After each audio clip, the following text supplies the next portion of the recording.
If you have ever walked through an old cemetery, you already know the illusion it sells you. That quiet means safety. That time makes things untouchable. That once a name is carved into stone, the world agrees to leave it alone. But cemeteries aren't protected by the dead. They're protected by the living, and by systems that are supposed to notice when something changes. A gate that's locked, a slab that hasn't moved, a door that shouldn't be open. Because when graves are disturbed, it's rarely discovered by a scream. It's discovered by absence, a mausoleum that doesn't look right, a seam in marble that shouldn't be separated, a place that was sealed, suddenly unsealed. And sometimes, the first thing that proves it happened isn't a witness. It's evidence no one meant to leave behind. In one Pennsylvania case, investigators say a string of cemetery break-ins didn't end because someone confessed. It ended because police were watching, and they saw what shouldn't have been visible at all. Bones and skulls in the back seat of a car. This is not a legend. It's not folklore. It's not an urban story people tell to make a place feel haunted. It's a case file, and it begins at a cemetery that, according to reporting and local officials, was an inviting target for one simple reason. It was too easy to enter.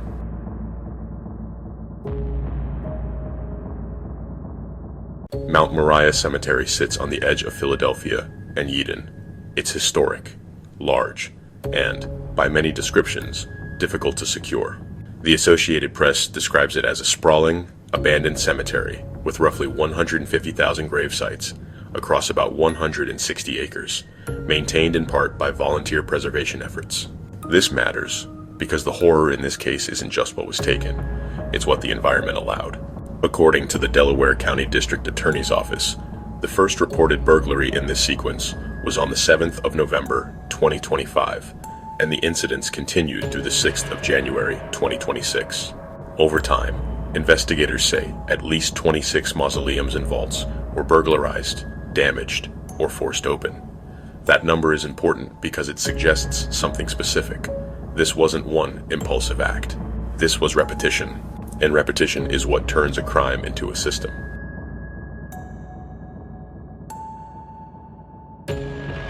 Court document reporting says the early scenes showed heavy damage, marble flooring destroyed, cinder blocks broken, and crypts exposed below ground.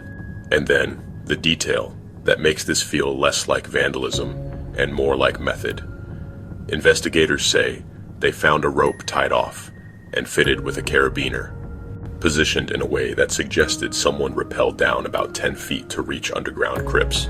That's not random destruction, that's a plan. Reporting based on court documents describes stone and marble slabs being pried out of place to reveal burial chambers 10 to 12 feet below ground, with tool marks documented on the slabs, and even a broken wooden pallet positioned as if it was used to climb in and out. And as this went on, the scenes began leaving behind something else, a trail. In one mausoleum, investigators reportedly found a Monster Energy drink can among the debris, later processed for DNA and fingerprints. That detail sounds small until you understand what it represents. Because grave robbery doesn't usually leave evidence that feels modern. A drink can does. It's a living person's footprint inside a space built for the dead. And this is where the story turns from someone broke in to something colder. Police were now collecting a repeatable signature. Not just damage, not just missing remains, but behavior.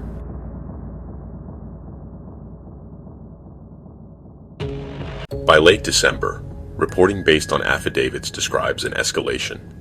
Repeated targeting of underground vaults and multiple family plots in a short window. One date stands out in that reporting. December 20, when police say 4 underground vaults were burglarized in a single night, with multiple sets of remains missing from several family plots. This is where it becomes difficult to call it anything other than a sustained operation, because the work involved isn't simple. Finding the right structure, moving or prying heavy stone, getting down into a chamber, removing remains, getting back out without being seen, and yet investigators say it kept happening, over and over. And at some point, police began connecting the activity beyond one location through similarities in method and evidence. The question becomes, why? Some reporting suggests an online market exists for human remains and oddities, with investigators looking at online activity tied to the suspect. And while the motive isn't fully established publicly, the case doesn't require speculation to feel disturbing, because the outcome is measurable, not in dollars, in bodies.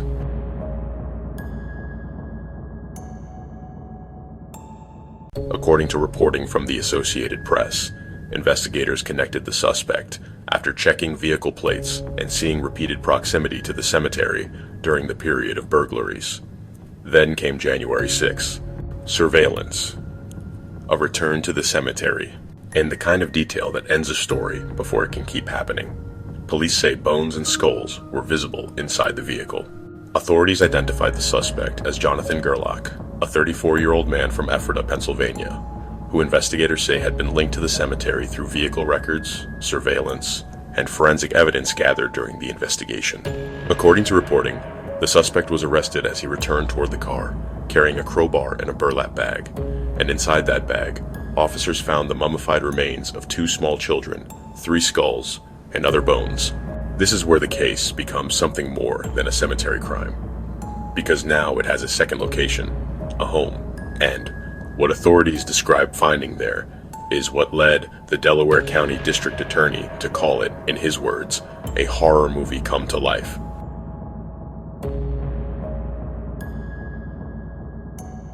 After the arrest, investigators executed search warrants at a home in Ephrata and a storage unit. The Associated Press reported that authorities found more than 100 human skulls, long bones, mummified hands and feet, and 2 decomposing torsos, along with other remains in various states, some displayed, some stored. They also recovered items believed linked to graves, including jewelry, and in at least one case, a pacemaker still attached to remains. The Delaware County District Attorney's Office has stated that more than 100 full or partial sets of human remains were recovered during the investigation window tied to the Mount Moriah incidents. And then the detail that turns this from disturbing into unbearable. Authorities and local officials have spoken about the presence of infant and child remains among what was recovered, and the reality that identification and notification will take time because some burial records are old and not easily digitized. In other words, even after the arrest, the case doesn't end cleanly. Families still have to wait, not for a suspect, for certainty.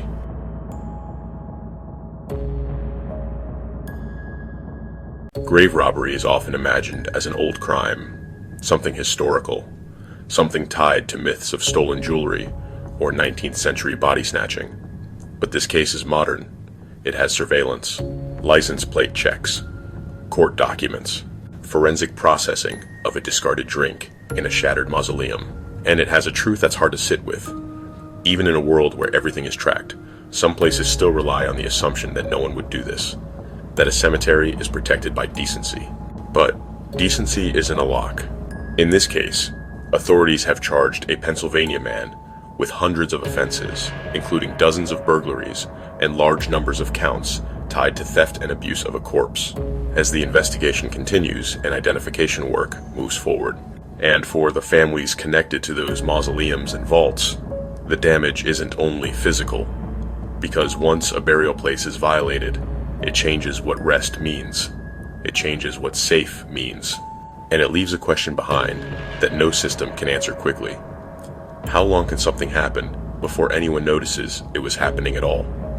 This was a disturbing cemetery horror story, and as authorities continue working to identify remains and notify families, the investigation remains ongoing. If you'd like to stay with Entity Shadows for more carefully documented stories like this, you're welcome to subscribe.